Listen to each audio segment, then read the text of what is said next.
madaxweynaha dowladda federaalka Soomaaliya Mudane Xasan Sheekh Maxamuud ayaa maanta si rasmi ah u furay wajigii labaad ee shirka madasha wadatashiga heerka qaran oo loogu arinsanayo doorashada sanadka 2016 lagu wado inay ka dhacdo dalka.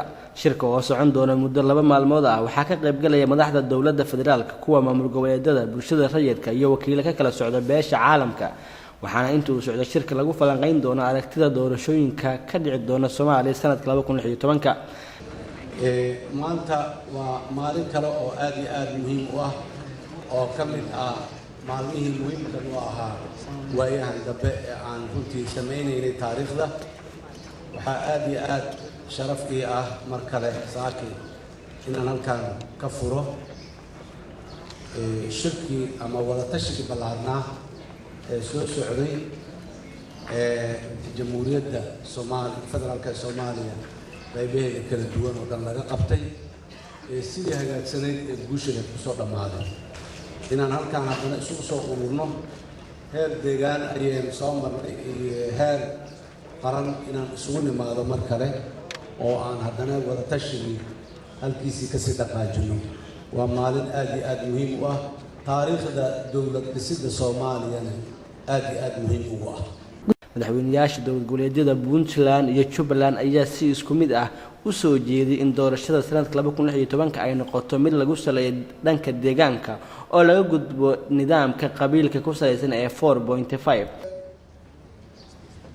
mustaqbalka ay yeelanayso iyo 2016 baarlamaanka soo baxay iyo wuxuu noqonayo in la dhaadhiciyo oo fikirka dadku wax badan dhalinyarada iyo haweenka iyo cid waliba ka qayb gasho oo ay noqoto dareenka dadka in wax badan aad loo tixgeliyo waxay la tahay in aad muhiim u tahay.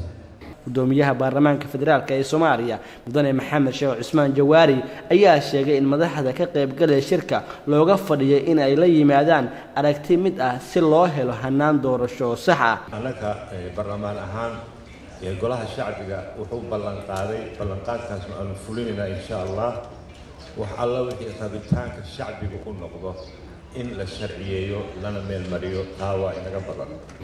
sidoo kale madaxweynayaasha dowlad goboleedyada Galmudug iyo Koonfur Galbeed ayaa dhankooda soo jeedin hanaanka doorashada sanadka 2016 laga dhigo mid ku saleysan nidaamka la maray doorashadii sanadkii 2012 ee ahaa nidaamka qabiilka ee 4.5 inta laga gaariyo doorasho guud oo lagu qaban karo guud ahaan gobolada dalka.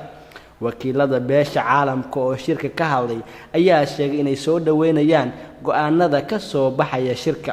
Ra'iisul Wasaaraha Soomaaliya Mudane Cumar Cabdirashiid Cali Sharmaarke oo isna shirka hadal kooban ka jeediyay ayaa tilmaamay in xukuumadda ay dadaal ugu jirto sida doorasho uga dhici lahayd guud ahaan dalka. madaxweynaha dowladda federaalka ee Soomaaliya Mudane Xasan Sheekh Maxamuud oo furay shirka ayaa sheegay in dowladda ay tixgelinayso aragtida laga soo ururiyay shirarkii wadatashiga, waxaana uu madaxweynuhu rajo wanaagsan ka muujiyay in shirka ay ka soo bixi doonaan guulo wax ku ool ah.